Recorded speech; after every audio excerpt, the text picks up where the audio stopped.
បាទសួស្តីបងប្អូនបាទបងប្អូនយើងមានកម្មវិធីនេះមួយបាទយើងអាចមើលកាមេរ៉ា live បាទជុំវិញពិភពលោកបានបាទ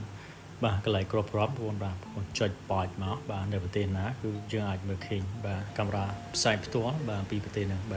បាទកម្មវិធីនេះមានឈ្មោះថា live កាមេរ៉ាបងប្អូនបាទបងប្អូនអាចទាញយកបាទដោយ free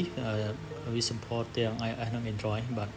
អូខេនៅពេលដែលបងប្អូនបាទ download មកបងប្អូនបាទចុច open មកបាទហើយបងប្អូនចុចសញ្ញា book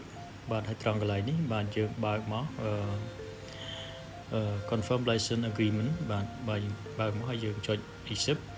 បាទហើយបន្ទាប់មកយើងចុចសញ្ញា book មួយទៀតបាទបន្ទាប់មកយើងយកខាងលើគេបាទ upload JSON by URL បាទនៅត្រង់នេះបាទបងប្អូនអាចបាទតែតាមយកមកបាទអូខេបាទបន្ទាប់មកយើងចុច upload បងប្អូនបាទអូខេឥឡូវនេះយើង upload បានជោគជ័យបងប្អូនបាទយើងអាចចូលទៅមើលបាទកាមេរ៉ាបាទនៅប្រទេសណាមួយល្អមែនទេបងប្អូនបាទអូខេឃើញនេះបងប្អូនបាទនេះបាទអូខេ